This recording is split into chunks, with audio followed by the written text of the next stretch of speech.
We're going to start with Fugazzeta by making our yeast sponge. So the first thing we've got here is we've got 100 ml of lukewarm water, not too hot, just lukewarm, and we're going to be adding 10 grams of the dried active yeast. If you're using fresh yeast, then add 20 grams. We are then going to add half a teaspoon of sugar, and we're going to be adding 2 tablespoons of the flour that you've weighed in, that you're going to use for the dough. So that's 500 grams here. And we're going to stir,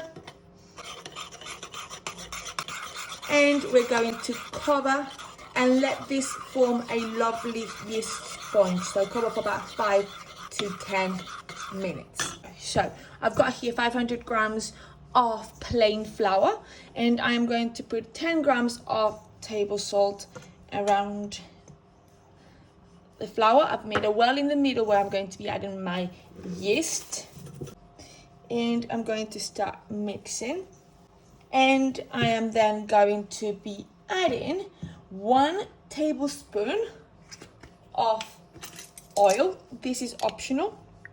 I'm going to mix, and the remainder of the water. So we have got in total 250 to 300 mils of water. So remember, I already added about 100 mils when I was making my sponge for the yeast. So I'm going to add the remainder of the lukewarm water. You may not need to add your full 300 mils of water, depending on how absorbent the flour is. So I'm going to add a bit more water, and I'm going to continue to mix it. Now when I see that a dough has formed, it is ready to be transferred to the table, and I'm going to start kneading.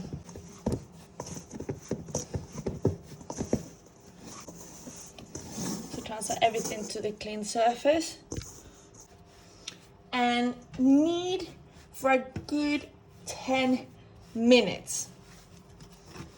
So as you can see, all the flour has now been absorbed, and we just continue to knead for a few more minutes. Now, the dough is not a sticky dough. It's amazing, such a lovely dough. So we just continue to knead for a few more minutes. Really lovely dough. When you have kneaded your dough for about 10 minutes or so, and it looks like this, you need to then separate your dough into 2 different bowls. So this bowl here is 450 grams or so, and this bowl here, I've just weighed it, is about 320 grams. You need to make the first bowl bigger, and the reason why is because this is going to be the base and this is going to be the dough that's going to cover it. What we're going to then do now is we're going to put them separate in a bowl. So put a bit of olive oil here. I'm going to put my bigger bowl in the bowl like that, and I'm going to now cover this with some cling film and let it rest for about 2 hours or so until it has doubled in size. I am then going to do the same thing with this little bowl.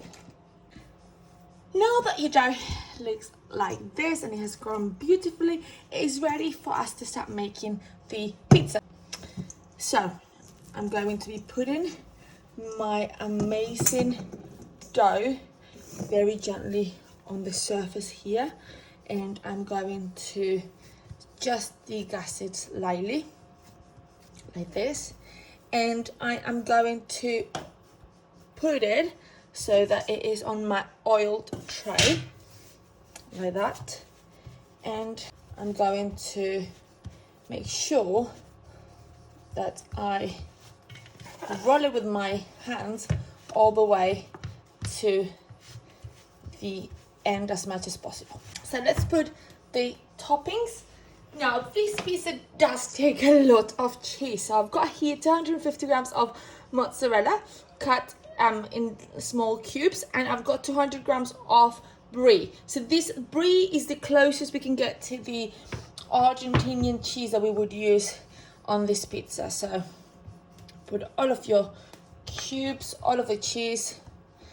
I'll be honest, if you were to have this pizza back home in Argentina, they might put up to 400 grams of cheese, so of each. So this is going lighter, believe it or not. So yeah, I never said that this was a healthy pizza, but it is definitely very yummy. So do make sure that you spread it out so that you get a bit of everything. You get mozzarella and brie. Now, you can just do with cheese like this in the middle. You can. However, there is something that Argentinians absolutely love, and that is ham and cheese. And so we are going to put some ham on top. Now, you don't have to put ham if you don't want to. The traditional one actually doesn't have ham, so it's your choice. Amazing. And I'm going to put also a bit of oregano. So I'm going to leave this now on the side like this, and I'm going to get my other dough that I also put on the smaller dough, which is going to be my lead for my pizza. So again, put in a bit of flour, deflate it a bit. Now this is going to be thinner than the other dough. So roll a bit with your hands. Then we're going to put it on top of our toppings, and we're going, okay, so get your pizza tray back here and put it on top like that. And then what you need to do is you need to make sure that you stretch it so that it covers all of the amazing toppings. So with your hand, make sure that you're sealing it so that it's stuck, the two doughs are stuck together. When it looks like this, we're going to let it rest now whilst we do the next step, which is prepare the onions that go on top. I am going to peel 2 medium-sized onions like this, and I'm going to chop them into thin slices. So when they have all been sliced thinly like this, you're going to cover them with hot boiling water, about 10 minutes, so that the bitterness of the onion is removed. At the same time, when you have done this, start preheating your oven to 200 degrees Celsius. After the onions have been in the hot water for about 10 minutes or so, we're going to drain them, and then we're going to pat them dry a bit more with some kitchen towel. We are going to bring our pizza back here, okay, and what we're going to do is we're going to put our onions the top like this. Now they do take all of these onions, and then the last thing that is key that you need to make sure that you do is we need to ensure that we make a few holes using a cocktail stick to ensure that the air is released from inside.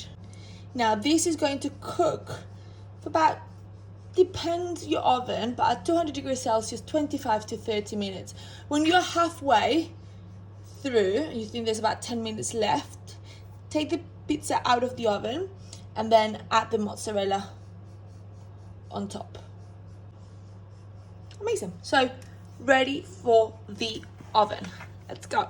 When the pizza is out of the oven and it looks ridiculously amazing like this, we are going to put a bit of oregano, and we can also put a tiny bit of olive oil on the top. And this is to die for.